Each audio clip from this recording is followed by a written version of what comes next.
Welcome to Trail Manners, the podcast so dedicated to mountain trails and running that they broadcast out of a 78 Volkswagen bus in the mountains. Who does that? Eric and Joel are your hosts and will bring you the trail life as you may have not heard it before. You hear about everything from gear reviews, nutrition to keep you upright and moving forward, and they'll even bring guests into the bus for conversations that you won't hear anywhere else. It's time for some running adventures on a higher elevation. The old 78 Volkswagen bus is fired up and headed to the mountains. Here are your hosts for Trail Manners, proudly representing the 801 with their passion and love for the trails, Eric Manning and Joel Hatch. Hello and welcome to the Trail Manners Podcast, episode number 96. Today, we're going to be once again talking with Trevor Fuchs. So if there's your first time listening, then thanks for coming. The Trail Manners Podcast is produced every week for your enjoyment, and show notes are found at trailmanners.com.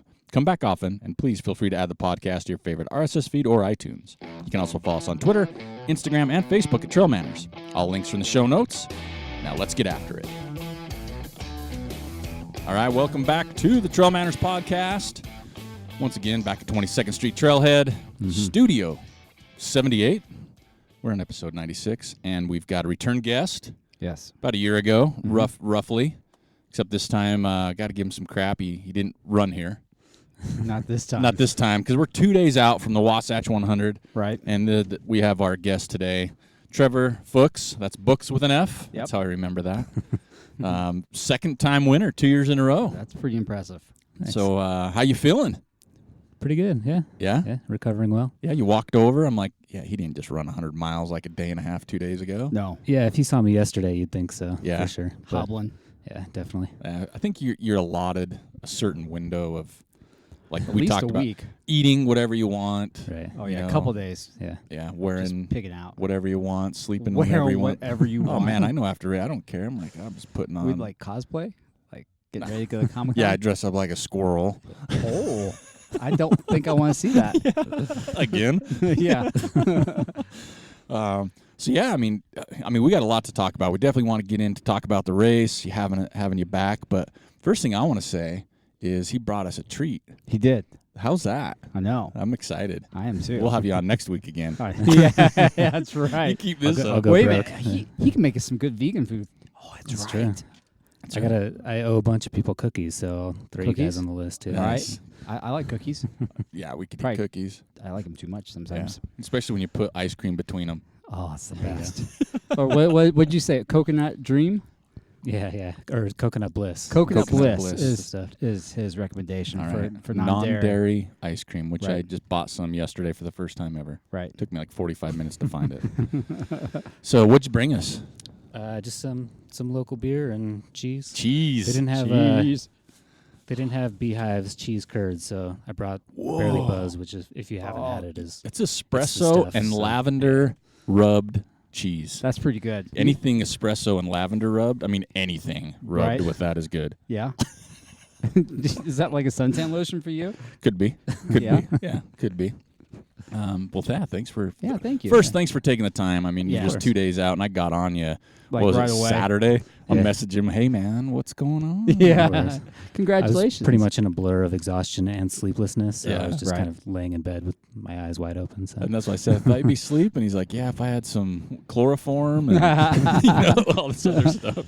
Because it's true. I mean, when you have a family, it's not just like you can just veg for a week. You No. got to get back Yeah. to it. Gotta get on You the know? ball. yeah, I think we got home at 6 a.m. and then the kids were up at 7 a.m. So yeah, there wasn't It's wasn't go much sleeping time. going on. Yeah, you got about man. 20 minutes to kind of compose yourself. And Right. It's Yeah, like, pretty much. hey, you know, Dad's home. Let's party. Yeah. They're jumping all over you. Yeah.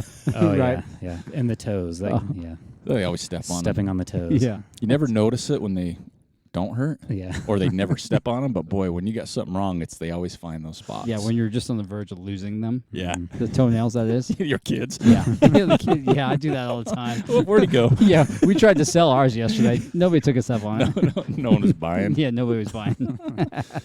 So 2 years in a row, you won Wasatch. So in 2016, 21:13. Mm-hmm. This year, 2017, 20:59. Yeah. So you squoze in under the 21-hour mark, but Nice. obviously you PR'd. Yep. Yeah. I mean, how were you gunning for something particular? We're putting you on the spot. Were you gunning for just a better time? Were you gunning for? I was honestly hoping for a little closer to 20 hours. Okay. The course is harder than it used to be for sure, and I think they added another 10 minutes or so on with the new start on the trail instead of the road. The road was a bit quicker, so So I don't know. I'm pretty happy with the time though. Yeah. When it came down to it, I wanted to get into Brighton around the same time and then shave time off from Brighton to the finish, and we did that. We shaved off about 15 minutes in that stretch, so that was pretty good. But yeah, no real strong goals like that. Just wanted to go in and have fun. Nice. So what was the difference in the start from last year to this year? So I didn't realize they'd changed that. Yeah, so last year, because they hadn't had the time to get the proper permitting for it, they had to run the road stretch, that mountain road. So you went down from East Mountain Wilderness Park down to Mountain Road, and then ran the road up. I can't remember the crossroad, but you ran up to the trailhead all on asphalt. So it was about 2 miles of asphalt to start. Wow. And relatively flat. It was about a half mile of downhill and then relatively flat and a little uphill. So it was pretty quick. Yeah. And then this year you went north to the Shoreline Trail and then up above the gun range. Okay. And then drop back down. So it was a bit more climbing right up front. Right. And then all trail. Okay. So it was, with headlamps and trail, you're always a little bit slower than just bombing down a road. So sure. Yeah. Well, and I imagine you kind of started off near the front, right? I mean, you kind of got out near the front, because would it be more congested this year for people mid-pack and beyond? I would say so, yeah. There wasn't a whole lot of room to really spread out. Okay. It's that sort of service road double track right there at the start, but only for about a half mile. So unless you're like really cooking, you're not going to get out in front of people too fast. So. Nice. So it'd probably slow you down a little bit if you were behind a little bit, like mid-pack where I would start. It'd kind of be a little walk-in, little. And I actually heard that from a few people that people really got stuck up in the canyon and stuff. So I can see that. Yeah. Yeah, I guess a lot of people got lost at the new start too. Heard that. Heard that rumor. It was sort of contrived, and like the instructions were sort of convoluted. So right. I sort of played it smart, and Matt Van Horn went out right in front, and I just kind of tagged along with him because I know he lives in that area and probably runs those trails all the time. Knows so that start. Like, I'm just gonna follow you, man. And there you go. So. Yeah, I think I heard that too. And I don't know. I don't know the new course, but I did see that where some people got off course early. Yeah, right. And I saw where some people got off course a little later too. Yeah, it seemed like the course wasn't flagged quite as much as it has been in the past. There were a couple spots luckily I knew my way pretty well, but there were some spots that I was pretty convinced other people might go off track. I almost wish I could do something about it for them, but you're too busy running. Yeah. Too busy winning. Drop a skittle here and there. Yes. Follow me. There was the other new part of the course where it veered off from you used to go down Guardsman Pass. Right. Now you went on a dirt road that dropped down into Brighton. Oh yeah. And so there was like one flag pointing the way to that area, and then a giant truck had parked right in front of it. Oh no. And luckily I saw it because I was consciously looking for that. You know? And but I was pretty convinced people would lose their way there too. And I found out later that a few people ended up going down the road instead. So bummer. Kind of a bummer. That would have been me, knowing that there wasn't supposed to go down the road and started down the road. I'd have been like, oh man, whatever it takes to get back. Kept going. Yeah, right. Whatever it takes to get to Brighton. I know I'll get there. Yeah, exactly. Eventually, that's how I always feel about that part of the course. So what conditions-wise between the last 2 years were the conditions pretty similar? I mean, the weather didn't get extremely hot this year. I mean, I think early on, like a week out, people thought, it was going to be a scorcher. Yeah. They're worried. But what was the conditions from last year like? It did get hot, especially on that stretch from Alexander Ridge to Lambs. It's kind of a furnace right there, and I think that took its toll on a lot of people. But some people got lucky, and there was some good cloud cover. Shortly after that, I think when I was up towards Desolation Lake, there was a rain/hailstorm, so that was pretty fun. Nice. Cool you off a little? Yeah, it was nice. It was a little cold up there, honestly, but It's still light out up there, right? Yeah, it was still light. See, I've never I dried off experienced pretty I don't know quick. what it's like. Yeah. I've only heard rumors. I always like to hear the front runner stories of the course because I'm like, oh, really? Yeah. That's cool. I've never seen I that. don't even know what that looks like. Right. So the weather-wise, though, is pretty similar for the most part. I would say so. Not any drastic changes or anything. No, nothing too bad. So you're prepared for it. Yeah. Kind of heading into it. Yeah, and I did a lot of heat training going into it, so I was ready for any sort of. Yeah, I think running any Extreme time heat. between April and now, you have to heat train. Pretty 'cause much, you gotta, unless you Yeah. run at like 2 in the morning, Yeah. right? So speaking of that, this year, so 2016, you raced a lot more, right? You had 5-6 races maybe heading to Wasatch. I know there was like Salt Flats and a few others. Yeah. This year, from my stalking skills, I only saw one race before Wasatch. What was that? Yeah. The Gib Wallace. Yeah. Oh, that's right. Yeah, he came to the festival and raced He the Gib did. Wallace race in Ogden. Did pretty good. Yeah. So did you race any more than that before this year's Wasatch? No, I was kind of struggling with some injuries early on in the season, had some knee issues. So I was just kind of taking my time, and then also got married in July. So that was Nice. a major life event that kind Yeah. of took time away from Right. training and racing and things like that. So Congratulations. thank you. Yeah. And I was signed up for Speed Goat and was really looking forward to that one, but I got bronchitis about a week and a half out from that one and just couldn't get recovered in time Right. to do it. So that was really the only other race I had planned. And leading up. And you have a coach, am I right? Yeah. I Okay. do.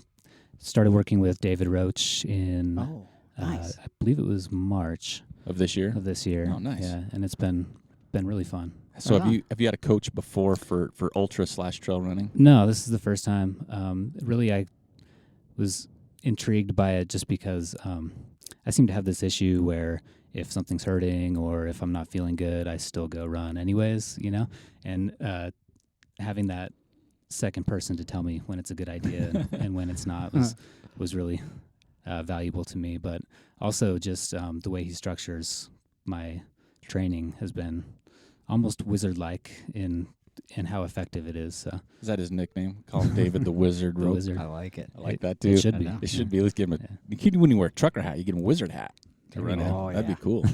So how did that change for you having more, I'd say, structure? I know you run and you probably have some things you want to do, but I mean, having somebody hold you accountable for certain specific things, was that a big change for you early on? The accountability wasn't so much a change because I'd never really had a hard time being motivated to go put in the work and, kick my butt a little bit up in the mountains. But it was definitely a change just in the structure and not having to worry about planning it myself and trying to figure out what's going to be Right. the best for me, trying to figure out the science and do all that research and just have somebody that has proven that he knows what he's doing and designs my training plan by week, so he can look at my last week and evaluate what I did and then go from there. So is that spooky though, having someone like watching what you do? 'Cause I know people love Strava and they're like, oh, Yeah. this, but I mean, when you have somebody like dissecting what you do you feel when you're on the trail, not that you're, like you said, you're self-motivated, but in back of your mind sometimes, do you feel little like, bit of oh pressure man, he's that- going to see yeah, this, yeah. man. I know. I better not stop to tie my shoe. He's going to see this and not like that split. And, Yeah. No, not so much. That's awesome. Yeah. I just try to do what I do, and he is pretty understanding of like whatever's going on in my life, and if I have a slow workout or whatever, he understands. So That's good. yeah. So with the difference between all the running or racing last year to not the racing this year, was there pros and cons to that? Yeah, I don't know. I just love to run. So whether I'm racing or not, it's just great to be up in the mountains and running. So for me, the training's the same as the racing, to be honest. Yeah. So When did you pick up your coach? I think it was in March. Okay. March or April. Yeah. So what'd you do after Wasatch last year? Did you just kind of sit around and just chill and hang? Or did you continue training? When did this injury pop up? So I sort of kept on training, and I was looking for races to do late fall because I was still feeling pretty good. Right. I ended up doing 50K out at Antelope Island. Okay. And that's pretty much where the week leading up to that, I probably should have, pulled the plug and not did the race. Right. During the race, I definitely kind of blew out both my knees, and Gotcha. I wasn't able to run very well for a couple months after that. So sort of stuck indoors, did strength training and stuff like that. So Good. Was that your body's way of telling you to time to relax a little bit. And it might have been. Because weren't you remodeling your house or something at that time? I was, yeah. Okay, yeah. That's probably what it was. Your wife was doing destroying something my like, kitchen. Yeah. So, that was a nice time to take away and just spend time with the family and stuff. So it worked out. Good. You never want to be injured, but you make the best of it. So it's no fun. Well, I'm going to jump off topic, kind of, because we're going to talk about running, so you're really not off topic. But you had a really cool post in May, around this time of our festival, about Ogden, because you were from Salt Lake, or lived in Salt Lake, then you moved to Ogden last year. Right. Yeah. But you mentioned, and I love to hear this, and I like to other people to hear it too, but you were talking about the community here in Ogden and the trail scene. Right. I know you posted something about that. I mean, do you still, being a year plus into it, you still love the Ogden trail scene? Yeah, I was actually talking with Tempest about this the other day. Like, pretty much every day, we do something here, something happens that just validates why we love it here. So that's awesome. It's really cool. Like, and not so much on trails, but just community in general. Like, we finally had a chance. Normally, I'm running Saturday morning, so we never do it. But we finally had a chance to go to the farmers market. Oh yeah. And I've been to the Salt Lake farmers market and other towns quite a bit, but I barely realized there was one here. We went there, and I was like, man, this is legit. Like, we have a real farmers market going on here, and it was just fun to do that. And we check out new restaurants and stuff like that. And pretty much every day, we just get more and more stoked about the decision to move here. So there's more and more restaurants popping up. Seems like all the time here. Have you gone to that ramen noodle place yet? No, I haven't either. I want to. I'll have to check it out. I'm a sandbagger. I don't go out to eat as much as I probably should. Yeah. So, especially when people bring us cheese and beer, I don't need to go out. I'll just sit in my van the rest of the day. So, let's talk about the race a little bit. Cool. So it started off, I was tracking online. Wasatch does a pretty good job, too, online, how everything goes. You seem to be out in front. And when I say front, top 3, right? Pretty much the whole day, if not first. Were you running relaxed? Were you just like, okay, this is where I need to be? Yeah, so I would say when the race started, I tried to get out front at least a little bit just because I didn't want to get caught up in the line going up Bear Canyon. But after that, about halfway up Bear, I was just moving at a good pace, pretty quick, but definitely not overexerting or anything. And pretty relaxed. Noticed there was 3 or 4 guys not too far behind me. So at some point I made the sort of subconscious decision just to let them sort of catch up and just kind of join a pack and see how that felt. Last year I was out front for the first 75 miles, and that got really lonely. So it's a long 75 miles. So I thought I'd try it different this year, and I wasn't going in with a whole lot of expectations. So it was fun. And actually, one of the guys that caught up was a buddy that stayed with me the night before. He drove up from Flagstaff to run the race, and so he caught up. And then last year's 3rd place finisher, Nick, was in the pack, and then a kid named Jesse Rich. And also Joe Taylor, if you guys know him. He was looking strong for a big chunk of the race. We all just kind of sort of traded off. They would trade off running with me for the first 40 miles or so I spent time with all of them. It was an interesting... I feel like there was a target on my back from winning it the year before. Yeah. And so I just kind of embraced that because it seemed like people wanted to run with me and run at my pace, but no one was too interested in passing me and trying to, show me up early. So it was fun just to talk to people and get to know them, and then, kind of got to know what they're all about running-wise and feel what their strengths and weaknesses are. And around mile 45 or so, I just kind of took off. Did your thing. Yeah, And so were you, after, say, mile 45, was you pretty much by yourself, though? Looking at the times, it looked like you were, a lot of times, 30 minutes to an hour ahead of second place.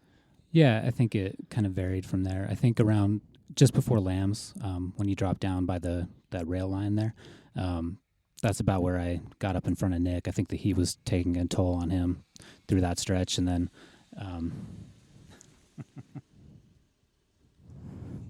it's that guy from the other day. Yeah, his videos. The guy from the trail cleanup, little punk. Some kids came by to video us in the car. They drove by once and looked. Second time they came by. So we're going to end up somewhere. Yeah, right? We will. Some crazy Instagram feed. Look for that on YouTube. Old guys in a van. I know. Since they don't get it. So Lambs, you were kind of, is that kind of where it broke away then? Yeah. So I think that he got to Nick, and I was feeling good, so I just kind of went out front and got into lambs. Rock Horton was there, taking extra special care of me, making sure I had ice in pretty much every place you could put ice. You're the first one through. You get like the first dibs on the pool at Lamb or at Alexander. You're the guy we talked about like a week ago. Oh, that's right. He gets to muddy the pool before everybody else gets there. I didn't go in the pool. Oh, you didn't? I was feeling pretty good. So you weren't the Functify guy. No, okay. No. Functify. Made sure to leave it for the people that were struggling in the heat. So that's a good point. And for those of you who don't know, I mean, Wasatch is just notorious between Big Mountain and Lambs. That's just hot. It's almost like no matter what time you go through there, that section, Alexander Ridge area, is just hot. Yeah. Right. And people fall apart. Yeah, for sure. That's a tough spot. Crew, do you have a crew? Just my wife. Just your wife and drop bags, or just a few drop bags. Barely used them. They were kind of more like crap bags in case things were falling apart. So what were you eating then? Where was it? The aid station? No, not much. Honestly, Really? like nothing was feeling really good that day. Oh, no. I ate a lot of watermelon and gels, and that's about it. Just gels and watermelon. Pulling gels from your drop bags? Yeah, and Or just restocking Right. from Tempest when I showed up at crew locations. Okay. But, so just looking at photos, you didn't have a vest, no, right? no, You didn't have a waist bag, No. bound, so you carry your gels in like a pocket. just pockets. Did you carry a handheld? A handheld. Okay, because I was wondering about. I'm like, man, is this guy going just like no pacer, no crew, no nutrition, no water? He's got a straw. Yeah. Sipping it from the Life creeks. straws. Yeah. Ew. I ended up putting on a vest actually at Brighton just to Okay. have some extra gear for me for the night section. Right. It's funny. I pulled that out of my bag yesterday when I was cleaning up, and I realized, it probably weighed 15 pounds with everything I stuffed in there, and I didn't use any of it. So Yeah. yeah. You should have always that listened way. to our show before. Yeah, It's always Sarah. that way. That's how it always works. You always have this. You Yeah. pull it out after. It's like, oh yeah. Well, Oh yeah. And I think I just sort of accumulated stuff at aid stations too. I'd grab more gels and more food that sounded good. I think I had like a peanut butter sandwich stuffed in one pocket. Watermelon rind. Exactly. Oh It's my like, gosh. it just doesn't sound good now, but maybe in a couple miles. And Maybe step Monday. Yeah. Maybe Monday. Yeah, So your nutrition is what kind of gels do you take then? Preferred? Does it matter to you, or do you pretty much mix take it up? anything? Whatever tastes good. I don't know. They're all pretty much the same, Yeah. to be honest. So you're not like a brand. You do it one over the other. Or one doesn't work for you, or Whatever's on sale. I did try one of those untapped maple syrup Yeah. Oh, yeah. packets. That was pretty mind blowing. Yeah. Like mile 60 or something. Really? Yeah, it was good. You liked I it? enjoyed it. I had one this last weekend. I did not like it. Yeah. I did it over Crow. I I think it was just because it was a change of pace. It was Yeah. different. It was more runny and just kind of like I like how runny. I Yeah. think when they get the coffee flavored one out, Yeah. that's going to change that'll be good. everything. That's Yeah. so good. Yeah. Where'd you get your Untapped at? REI. Oh, they have Yeah. them. Yeah. That's cool. It was the most expensive gel I've ever bought Really. for sure. It was like $2. I don't know. You get some rewards on that though. That's true. You do. That's true. Yeah. 20 cents. Or Yeah, There you go. exactly. That'll go to next year's Untapped Yeah, gel. You might exactly. afford a whole one next I year. don't know, man. Maybe you should get hooked up by them. They should Yeah. probably sponsor you. REI. No, Untapped. Untapped. Okay, so let's work on REI after I you already win. didn't sponsor the anybody. hurt. All right. Yeah, exactly. So your nutrition plan, did it hold pretty much true? I mean, do you go in with one, or is it just like you said, just how I feel? Or do you go in, hey, I need a gel every hour, or I need to eat solids, or don't eat Yeah. solids? I mean, I think the plan was a couple gels an hour, and then just whatever sounded good in an aid station. I think that falls apart after 15 miles. What about electrolytes or salt or water? Do you do anything that route? I usually just drink water. Sometimes at an aid station, I'll have them do half water, half whatever Right. electrolyte drink they have. Just change of pace. Man, I love it because I'm so picky. Like if it's like, oh, I can't drink that type of electrolyte, I'm done. But you're like, yeah, whatever they got, I'm good. Yeah. Yeah, I don't know. Nothing's really ever not worked for me. So, That's awesome. That's great. But the iron and gut, I'll bring salt caps with me just in case, but I don't you take don't very use many them. of them. Yeah, right? Because you just leave those in your bag. Yeah, yeah, exactly.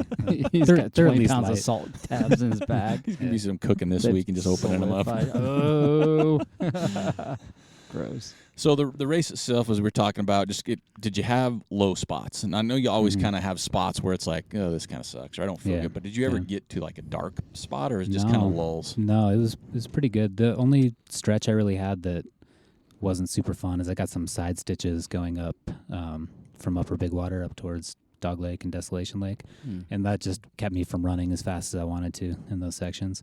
But I was able to keep a good pace, and at the end of the day, that might have been good for me, slowing down there after coming out of the heat and everything. So that was about it. Yeah, I never really mentally I was doing great the entire race. Never was kind of surprised. I was expecting it and never happened. So. And opposed to 2016, did you have those spots in 2016? I would say I did, yeah. After Brighton. 2016, I went in, I was pretty sick going into the race. I had a bad sinus infection, and I think that affected me physically and mentally. I was really nervous about trying to run 100 miles sick and how I would end up feeling after that. And so, yeah, I definitely was a little more in a rough spot physically or mentally last year in 2016. Yeah. So, did you feel any more like pressure this year, knowing that you won it last year? The training, hiring a coach, like intrinsically, did you feel like you had pressure on yourself? Absolutely. Yeah. Yeah, and I think there's just so many different outside pressures that come into that. Everyone that you talk to is like, oh, yeah, you've run it before. How'd you do? Well, oh, you won it, so you're going to win it again this year. And, and it's like, well, it's 100 miles, anything can happen. And you never know who's running it. There's a lot of great athletes out there. And so there was definitely pressure leading up to it. But I feel like as soon as the race started, that all just kind of washed away, and I didn't have any thoughts like that at all. So it's kind of back to the enjoyment of the whole experience. Yeah, just doing your thing, huh? Yeah, just having fun, getting in that flow state and just running. So right on. Because I did notice a few photos online, and I was talking to you earlier about it. You just looked good. I saw photos of people that didn't look good at all. But I mean, the photos I saw of you, you were just like, yeah, this is cool. Yeah. That's kind of the aura you get from the photo is you're just kind of like, yeah, I'm out running. Yeah. No, it was just a fun time. Just had a great day. Met a lot of great people. Like I said, in contrast to last year where I ran by myself the whole time, it was nice to, get to know people this time and make some new friends. And I think that helped the first half of the race just kind of keep me going and feel like I hardly ran at all. So it felt like it went by faster this time. Yeah, for sure. See, cool. And that's why me and Joel like to run in the middle of the pack as opposed to the front. I mean, because we like talking to people. The camaraderie. Yeah, it's like, we could probably run up there, but it's lonely, so we're just going to hang. That's why we do it? Come on, man. Okay. We got people. I was wondering why we did it. Yeah, that's why. Okay. That's why. So, because it is a little bit different, right? Yeah. I mean, running with people during a race, because you said you find commonalities or new experiences with people, and as opposed to, I've never run 75 miles by myself, and I hope I never do. So that makes a difference mentally too, right? For sure. Nice. Yeah. So with the race, with your crew, you said you got done. Did you come back to Ogden, or did you have a place up there and then you went back to the finish line? No, we actually drove home, which wasn't super fun, and then drove back on Saturday for watch a few more people finish and then be there for the awards and stuff. So cool. Yeah. And your family, do they just love it up there? I mean, the experience watching you do what you do, is that something they enjoy? Totally. My wife especially, and then my oldest daughter, she had a blast up there the whole time. She was there for the finish this year and everything, so it was super cool. And then she loves the awards just because there's so many kids running around. They just go play around in the trees. They go up there and crazy. stuff. You just turn them loose, right? That's where we lose kids, right? We were talking about that earlier. Or you pick up a couple kids. Yeah. It's like, who are you? I think both those things may have happened. Yeah, exactly. You come home with like 3 or 4 extra kids. Yeah, it's like, I don't have enough pajamas for these guys. That's right. So you finished, let's see, it was 20:59. So what time would that be finished across the finish line? 1:59, I think. Was it pretty like nobody around at Nobody that time? was there. No, I was surprised by a few people that showed up to support me. It was pretty cool. The owner of the company I work for was pretty stoked for everything. He came down. He's watching all day, and he came down and that's awesome. Checked it out. So him and his whole family. That was pretty cool. Holy cow! That's my wife was there, and my daughter was there, and so. That's cool. All the important people were there. Yeah. Because, again, I don't experience that, but I remember watching a friend finish at Wasatch in the early morning, and I was like, this is pretty anticlimactic. Yeah, like there's hardly anybody there. The race director's there saying, good job, here you go. Yeah. And then he's no one's back around. in the trailer going to sleep, right? But when you Pretty finish, like in the, I would call the normal hours of a day, it's like there's just people. Yeah, it's everywhere. A totally different scene there for sure. It's a party going on there. Everyone's drinking beer at the finish line and having fun, You come in and no one's even got the coffee started. Yeah, exactly. So your wife just stuffed you in the car and then drive you home. Did you sleep on the way home? Or were you too amped? No, I actually ended up driving a stretch of it. My wonderful wife was very, very, very sick. So my entire family got sick on Tuesday, Bummer. I think. So that was a little bit... Were you stressed out about that? I was totally stressed about that. I could see that. And, so it was a pretty rough few days leading up to it. And I probably was not a great person to be around then. I was a little standoffish. I'm sure. All my kids right? and everything. You were sleeping outside. Dad, can you get me that? Nope. Get my hazmat suit on. I'll be right over. Yeah. But so she ended up, pulling an all-nighter and, crewing me everywhere she could and doing all that stuff, like as sick as I've ever seen her. And so, she was, bless her heart. Yeah. She made it about halfway home, and then we switched, and I drove, and so that's we were both pretty tired. Yeah, it is. That's awesome because, I think even with last year when we talked to you on the show and many guests, and of course Joel and myself, we talk about how running is selfish, right? Mm-hmm, yeah. I mean, the training itself, and then you get a situation like that. But I think your friends, family, they understand. Like her being that sick, she knew. Oh man, this is a big thing. So. Yeah. We'll do what we can. There was no way I could tell her not to come. You know? I could have had my buddy who stayed with me. His wife was here crewing him, and he was about the same pace. He was up in third place for most of the race. She could have easily crewed me, but there was no way I could have told her no. She wouldn't have stayed away. Right. We'll see what happens. We'll see you. We'll see you there. That's awesome. So did 2016? Did you have pacers last in 2016? Yeah. Okay. I had 2 pacers actually. One I ended up dropping before Scott's Peak, and then I had actually the same friend who ran this year who was in third, Evan. He paced me from Brighton to the finish last year. Okay. And this year you had just one pacer? Just from Brighton to the finish. Okay. Trevor Fuchs, another sort of local Ogden guy. Right. Super fast kid. Yeah. And I know he had a little vendetta with Brighton to the finish because he had to drop at Brighton in 2016 when he ran it. So thought it would be fun to give him another stab at that. Let him see what it's all about. Yeah. For the finish. Yeah, it worked really well. It was fun. He, pushed me to run faster, but without ever, killing me or right. He took my cues when I was like, okay, this hill's a little steep for me right now. We're gonna walk this. We're gonna power walk this. He's doing repeats, hill repeats. Yeah, exactly. So I thought that was a kid pulling up again in a different car. It might be. I'm like, what is going on today? That kid's a punk. Yeah, we were doing trail work a couple weeks ago, and he was in you were here here. peeling out in the his parking little lot. Audi, pumping the music, and Joel said something to him. Yeah. That's why I took photos today. That's the guy. Yeah, it is. Totally. That's the guy. That's the grumpy old dude. So with the grumpy old dude in the van. Yeah, we didn't have the van though last time. We at didn't. Least. So maybe they didn't recognize. The girl was videoing us. She was ducking, like she wants to see her. Oh, I should have grabbed my camera, like I was videoing back. Oh, that'd be awesome. Dang it! You got 2 phones. We can pretend this time. Rookie move. Yeah. So, do you have anything else on the calendar this year, like from 2017 now till December, or are you just going to kind of lay low? Probably just lay low. What's your coach saying you're going to do? We haven't talked about that yet. Okay. No, he's pretty excited about this. Yeah. Well, yeah, duh.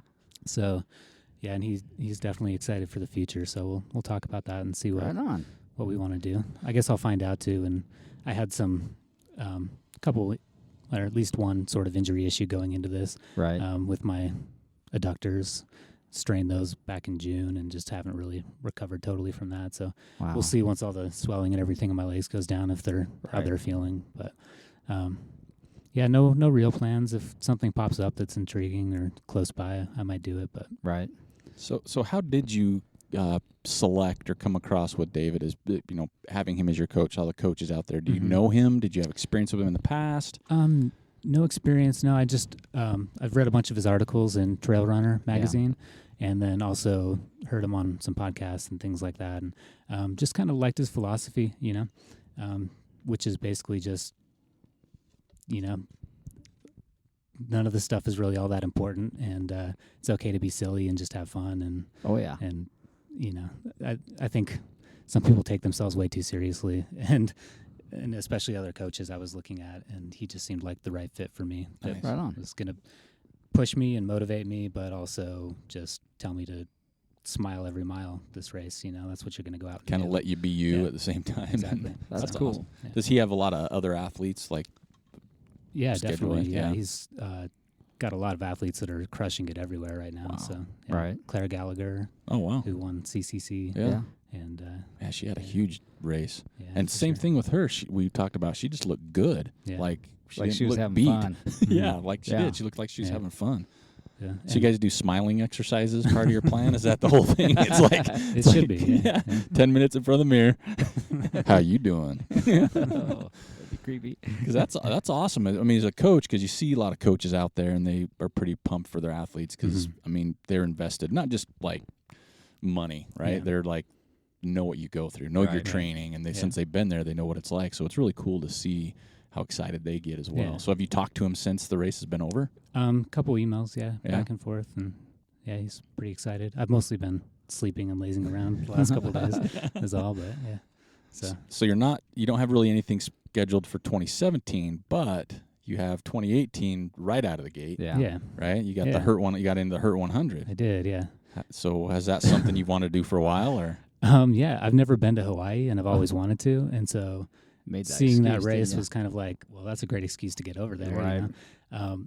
So kind of put my name in, not really expecting to get in, but thinking, and also knowing we probably couldn't afford to get there if I did get in, but just figured if it happened, we'd make it work and figure it out. So REI sponsorship, Yeah. There you go. Delta Airline sponsorship. Yep. So yeah, got in, pretty excited for that. It's going to be an interesting one to train for sure. In January, in the heat and humidity, where I'll be here. Right. Pretty. cold. Hopefully, Yeah, that there's not a whole December, lot of heat and humidity Yeah. here in Utah. You have to go hit the hot. What is it? The sauna? Yeah, Yeah. The steam room. yeah, for Steam sure. room. That's what they are. Yep, be doing that Do for some sure. step ups on the bench and back down again. Yeah, and there kind of you get go. your heart rate up. Some Yeah. burpees. Yeah. Oh yeah. Definitely. Be wearing the sweatsuits out on the trails and stuff. Yeah. You'll be So, that guy. It's yep. like, he must be training for the. He must be cutting weight. He's a wrestler. He's Yeah, cutting exactly. weight. He must be a Weaver State wrestler. Weaver State. So is your wife excited about that? Yeah, she's definitely excited.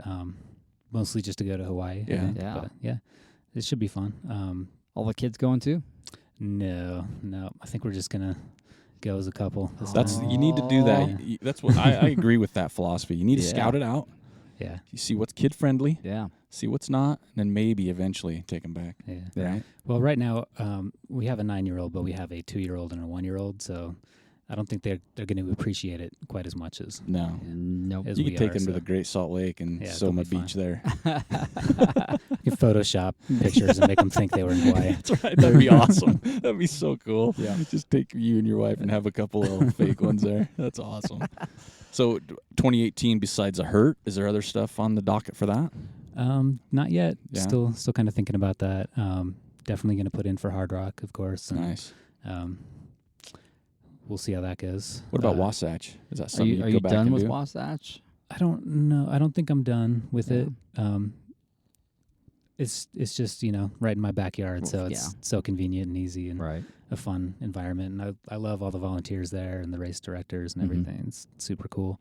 I might take a year off though. I'm There you go. not sure.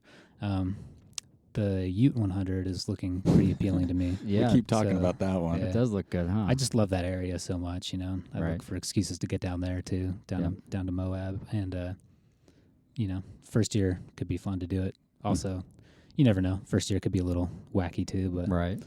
but I could like be how he fun. went out and kind of And did like a the dry run, Mhm. right? I think that'll help him Yeah, for work sure. out those kinks. Yeah, and he has a lot of experience He running does. races too. So Yeah, this isn't his first rodeo. Yeah, it's crazy. It's like he's over in Hawaii, thinking about bringing a race back over in Hawaii right now, and yeah. I'm like, man, this is an interesting lifestyle. Yeah, it's a cool way to get around and travel, I guess. Yeah. Just It is. start races everywhere. Yeah. Right on. Wasatch, back to that real quick. For the race, going into it, running with different people, you finished at 1:59 or whatever, Right. and you just leave. I mean, because second place was Jesse Rich was about an hour behind you, a little over an A hour. little over an hour. Yeah, hour a little. 15 Did or you see something. him finish or? Yeah, I stuck around and Nice. waited for him to finish. I had ran with him for a bit, so I really wanted to stick around and congratulate him, give him a hug and stuff. So, yeah. And then I think shortly after that, when we found out the next runner wasn't for another hour or so, and we started looking at our watches, and I was a zombie was at calling. that point. And Tempest knew she had to drive, and she was sick and everything. She's like, we should maybe go home and come back. And I was like, Yeah. yeah, you're probably right. So how'd your buddy do that stayed with you? He ended up having to drop at Brighton. Okay. He had some quad issues, and the heat got to him a little bit too. So, yeah, unfortunately. I didn't see the drop rate this year. I mean, the year before there were 121 DNFs in 2016, but I think this year at one point I know there was like over 100. Yeah. I checked in. There was like 85, but that was early in the day. Yeah. No, I don't think it grew too much. I think if you made it past the heat, Yeah. a lot of people were okay. I think a lot of people dropped early. Yeah. But it didn't end up being too bad. It was a slow year. Like, there wasn't a whole lot of fast times. There was only 5 guys, I think, that went under 24. Yeah, I noticed that. So, yeah. Because we saw, I mean, people.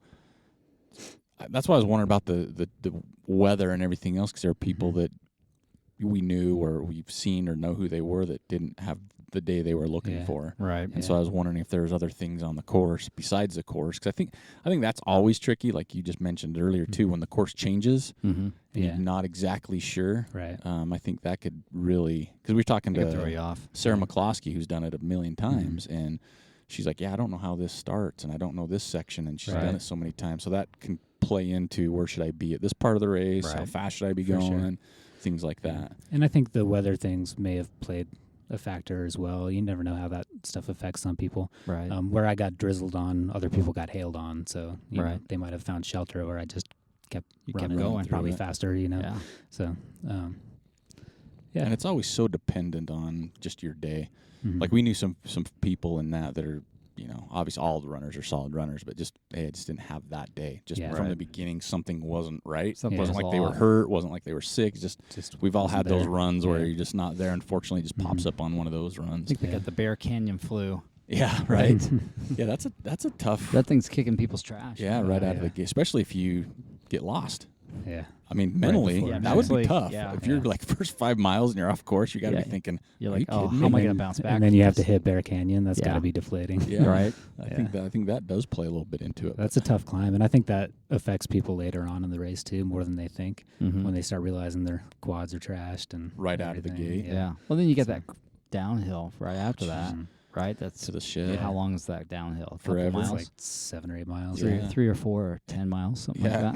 Yeah. But it's one because we've talked about that with And different you can run guests. that fast. Yeah, if you're not faster than careful. you should be. Yeah. Because it's early in the race. Yep. You think, okay, I can make up some time. It's downhill, but then you get to the shed and you're like, huh. Yep. That's a little. But it's not like an easy downhill. It's No. the straight down the service road. It's Right. not like you're running buttery single track, right? Yeah. Yeah, it's pretty gnarly. Yeah, it tears up your quads bad. But you didn't have any problems. Seems like man. on the course with little things. It was kind And of the injuries you had over the summer, did they kind of rear up? Did they give you a little niggle? My knees were bugging me for pretty much the entire day, but I You just told them to shut up. yeah, pretty much. And then, Good. the adductors kind of seized up on me a little bit for a Yeah. second, but if I walked and just sort of massaged them out, that Okay. was fine. So Right on. yeah, nothing too bad. So one thing we the aid stations. Did you? What's your going into the race philosophy or plan? Yeah. Did you spend much time in these aid stations? You change shoes, socks, that type of No. thing, or just kind of grab your thing and I'm out? Grab things and out. This year, the first couple aid stations I was in and out under a minute type thing, and that's usually my game plan. Where I was kind of running with other people, I sort of went at their pace, and they were sticking around at aid stations a little bit longer. So for the first half of the race, I was kind of in aid stations longer than I wanted to be. But once I was back by myself, I was getting in and out pretty quick, and so. How many gels were you eating typically between the aid stations? I have no idea. No. I have no idea. Right? It wasn't keeping good track. No. Like I said, I try to shoot for 2 an hour, but it almost at some point just becomes a by feel thing. Right. And not looking at my watch and just a gel when I think I should have one, and sip of water when I think I should have one. I think last year you said you did a lot of your training during the heat of the day, Yeah. just because of the nature of your job. Right. Did that happen again this year? It did, yeah. So I was out running usually from around 11 a.m. to 1 or 2 p.m. Right. So Man, that not is- quite the hottest part of the day, but Like, definitely pretty It's warm. getting toasty Yeah. at that point. So are you purposely going without water and food at that point? During training. Yeah. If it was like under 2 hours, I'd usually go without any food or water. Right. A little bit of food. If it was over to like a 4 or 5, 6 hour run, I'd bring a couple gels, maybe a Lara bar or something with me.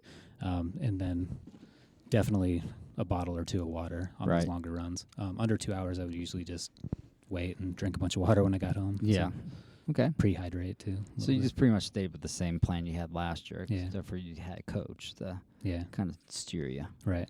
Now, with your coach, does he talk to you, or do you do questions like nutrition, or does he kind of let you do that since it's your body type? You know how you feel, or does he give you recommendations too? A few recommendations, but mostly just kind of trust me on that. Right. Because you seem like you got that dialed in pretty good. Yeah. Yeah, and like I said, I think it's just a by feel sort of thing for me. So, and he definitely had like race strategies as far as fueling goes, like, to aim for 200 to 300 calories an hour, but all pretty standard stuff that most people do. So when you guys game plan this race beforehand, and then looking back after the race, did you hit kind of the goals that you guys set?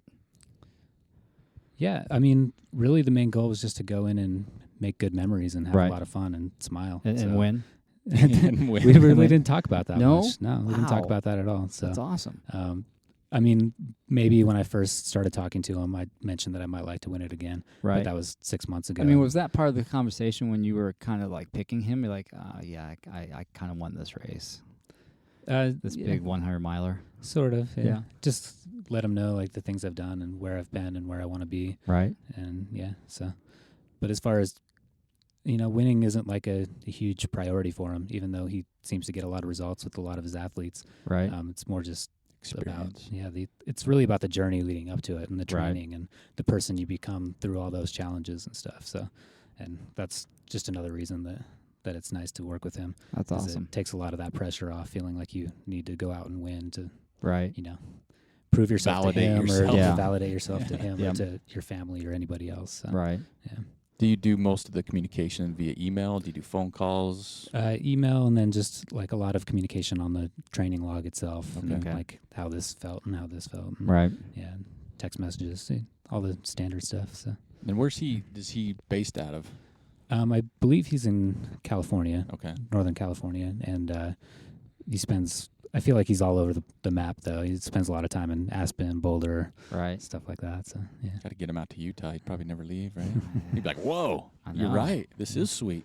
So do you have Get him him sign? dogged in. So are you gonna have him coach you for the Gib Wallace race in May? Yeah, for sure. 7 miler. You can do a lot of. I think we're going to try I to gotta- bump that up to I got to work on my 11 speed miles. a little bit. Well, if you can bump it up to 40 or 50, I might have a that's better not shot. going to happen this next year. We might be able to get 11 to 12 miles out of it next year and see if we can't increase the prize purse a little bit. Yeah. Yeah, that'd be cool. So you can say, okay, I got this race in May. So after Hurt, my focus is in May. Yeah, exactly. How do I need some turnover. Yeah, Yeah. turnover. And there's lots of climbing. And if he wants to get a hold of us to talk about the course so he knows Alright, exactly what you're for training sure. for. Yeah. Yeah. I'll let him know. For sure. So overall, I mean, you look great. I mean, from a year ago, sounds like the race went great. Mm-hmm. Anything in the race itself, do you look back now, even though it went great, you won the time, is there places you look back and go, oh, I could have done that there, I could have done this there? Could have gone faster. Yeah, I think you'll always have that no Right. matter what. Like I said, the stretch where I had the side stitches, I felt like I could have ran that better. To a certain extent, though, I really feel like I pushed myself in the places where I wanted to improve on from the year before and did pretty well there. So, no, I'm pretty thrilled with the way everything went, honestly. I was definitely stoked to get through it and feel like I could run another 50 when I finished. Wow. So Whoa. Wait a minute. until I sat down. Yeah. And everything I was fell gonna apart. say, are but you like, is that yeah. like you're saying you're going to run a 200 miler here? maybe. I don't know. Oh. There's that one in Moab that There's sounds. that one. That Oh, thing man. looks cool, doesn't it? Yeah. Looks scary too. Yeah. They're also kind of pricey. So Oh, That's are they what- ever? We always go back to that. Like when we talk Yeah. about it, I actually looked because I saw a thing on Facebook that says you register before this date, it's $200 off. I'm like, Oh yeah. sweet. But I that's went and also looked. a year before the race. Yeah, and I went and looked. I'm like, yeah, I'm still out. Yeah. I can't. There's not enough plasma I can donate by know, that right? cutoff. That $1,000 price tag is Yeah. just so steep. But then, like the same time, Wasatch is going. I think it was at Tahoe that was going. It's the 200 this Yeah, weekend. I think Yeah. it's still going. Yeah, still going. Yeah. But that's the thing is, I'm looking at the Facebook feed, and there's Wasatch photos, and then Mhm. there's like, okay, I'm at mile 102, Right. And I'm like, what the? Yeah. You went too far. Yeah, what I mean? exactly. So that's a. So is that something that kind of intrigues you, a 200 miler? It does, but probably not for a few years. Yeah. I think I'm going to stick with the hundreds for now. By a couple of years, Joel will have the Gib Wallace 200 probably set by then. Well, we're working on it. That'd be a terrible amount of repeats. That'd be a terrible amount of being awake. Yeah. Just repeats up and down Buse Canyon. Oh, yeah. 200 miles. 50 loops here. Yeah. Every time through, you get a little what is it? A stamp on your bib. 50 stamps and you're done. It's like bingo. Yeah, man. I mean, it's been awesome because you're one of those guys still, and he's fly under the radar, right? Oh, yeah. I mean, even last year, and now, I mean, winning Wasatch, being in Wasatch again, it was still kind of like you were under the radar. Yeah. And like you said, there wasn't like some of the names that people gravitate, like you have a UTMB with the names, right. and then, but you were kind of coming in under the radar. Didn't race much this year. Yeah. Nobody knew, but you're kind of you train on your own pretty much, Yeah. and then you're just really not. If he wins Hertz, that might change everything. Yeah. Well, we'll see. Yeah, we'll get a hold of REI right away. Yeah, we will. Yeah. Well, It's a ways away. you run We'll get your ultras, dividends picked up. right? Has Ultra picked you up yet? They need to. No. So that's no. what I was going to ask you. Shoe wise, you wear Ultra? Is that what you wear? Yeah. I've flipped around here and there, but Ultra I always seem to go back to. They just fit my feet the best out of anything. I like the way they feel. Do you change your shoes in the race and socks, or you just kind of they're on? Because you wear gaiters, right? I do. Yeah. I found that since I started wearing gaiters, it's not necessary to change socks out. Okay. I just don't get any debris in there, and as long as they're relatively new socks, then I seem to be just fine. You're good to go. Yeah. Because I was trying to notice on some of the photos, just kind of, I'm always curious what shoes people wear. Because I'm always looking for shoes. I was wearing Lone Peaks this year, and they worked out pretty good. Okay. But, yeah. Nice. So. Well, someone needs to do something about it. You don't win. Wasatch is a tough It's hard 100-mile race. Right. So I should say that I am going to be getting some financial help to get to Hawaii from a company called Signs.com. Not totally running related, but great company if you need banners or anything. Is that who you work for? I work for the parent company of them, So they're local, but international at the same time. All right. So now they're going to pay for you to go to UTMB then if they're international. Yeah, right. They could do a banner. Yeah, they could do a banner. Hang it from their hotel room. So that's awesome, though. That you're getting something. Cool, I mean, that always helps. And there's some people contacting. I've been so hesitant to even really think about sponsorships and stuff like that. I'm, I don't know. The trade-off might not be what you're looking for, right? I don't not necessarily too interested in just being like a shill to any sort of product or anything. But if there's things that, if there's something that I really like and a product that I use a lot and enjoy and like what they're doing, then, I'd love to help represent. Listen to it and see if it fits. Because I've talked to certain athletes as well that could be sponsored, but they don't want to, I'll say, jump through the hoops. Yeah. Right. And I don't mean that rude, but I mean posting on social media, taking glamour shots or, whatever it is. I mean, that's kind of been my biggest hold up. Yeah. Because, with the philosophy that David has too, I mean, you get to a point where it could take away from that whole fun thing. Right. Like whether it's pressure or, no, you need to do this, or it kind of takes away from why you're really doing it. Yeah. But if they're cool and they understand who you are and what you do, then that'd be a sweet fit. For sure. Nice. So.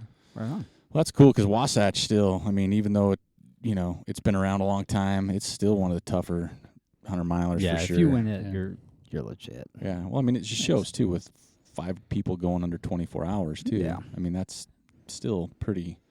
It was a tough year. Well, and there's great runners in the race. I mean, you go down the list and look at the names. There's some people that didn't finish that are great runners. People that did finish and maybe not. I mean, that course will take a bite out of you. Definitely. It doesn't matter. They don't care who you are. That's for sure. So, but man, we appreciate you taking the time. I was pretty psyched on Saturday. I'm like, what the heck? I'm going to try this. Maybe he's awake. And of course you were. And then I get Joel. Joel's in the Tetons. We're all over the place. I'm like, all right, we got this one scheduled. Let's do this. Yeah. Cool. So the first one we have you on, but we appreciate you joining us for the second time. Yeah. Happy to be here. Yeah. It's 42 episodes apart. Nice. So that's pretty sweet. Then Hurt, that'd be a good one to talk to you. That'd be fun. Probably wouldn't be in the bus because it'll be wintertime. Be a little That's cold. always a cold proposition, but we can make it work. Bring a space heater. Yeah. Fine. And you have to wear a floral shirt too. That would be over. I'll bring the back puffy. some lays and floral shirt over his puffy. Yep, That's that awesome. works. But thanks for taking the time to join us again. I know it's right after the race. Yeah, thanks for the beer and cheese. Too. Yeah, for sure. But it was super cool just to watch you throughout the day because that's what I did. I just kept that on there, hitting refresh, watching it, and I'm like, I just, talking to you last year, kind of getting the vibe from it. It's like, well, he's where he's at. I just don't see him dropping, right? Yeah. So it's like something bad would have to happen. Yeah, someone's gonna have something bad, but I didn't see anybody catching you. I guess is the best way to put it. Yeah, it felt good. Yeah, and that's no offense to the people behind you, because obviously I don't know everybody, but I just knowing and talking to you and having the experience of the year before, training on the heat here, it's just like he's gonna go for this thing. Right. So it wasn't a surprise for me anyway, for sure. Cool. So 2 years. Congratulations. You built the case yet for both those big first place trophies yet? Like a big shelf? Well, they're sitting on a shelf in our house. It's funny. They're a little different, and the heads are actually facing each other. Oh, nice. The opposite direction, so we just have them like sort of kissing right now. Nice. Yeah. That's all right. You can mix it up. You can mix it up. You can put like Santa hats during Christmas. You can do all kinds of stuff. One of them's wearing a pair of like purple sunglasses. There you go. Purple aviators right now. Yeah. Put them to use. They're not just for prettiness. You got to put them to use. They have a use for them. So, but yeah, thanks for taking the time to join us. And again, for the beer and the cheese, that never is a bad thing in this place. So, and good luck, man, for training. Hope you heal. Yeah. Everything gets back to where it should be, and love to see what goes on at Hurt, because that's a interesting race for where you live. I guess is the best way to put it for the training wise. So I'm excited to see what you and David work up on how to train for that one. Oh, right. I'll try to post about it or something. Maybe signs, or somebody needs to send you over there a couple times. Recon. Yeah, get used to the weather. There you come go. back. That should be pretty easy. Get used to I might do a the couple mud of and Grand roots. Canyon trips or something. Oh, there you go. Yeah, that probably wouldn't be too bad. So. Yeah. All right. Well, congratulations. Good luck on the future, and can't wait to talk to you again. All right. Sounds good. Thanks, guys. Thank you for listening to the Trail Manners podcast. We'd like to thank Trevor Fuchs once again for joining us and congratulate him on his back-to-back Wasatch 100 wins. We also want to encourage everybody to head on over and follow us on Instagram, Twitter, and Facebook at Trail Manners, or swing by our website at trailmanners.com. Swing by the store page, grab some gear, help us clear that out so we can order more, or hit us up on the contact page. Let us know what you want to see, who you want to hear, or if you would like to be on our show. Until next time, this is Eric Manning with Joel Hatch reminding you, you don't get what you wish for, you get what you work for. Now go get it.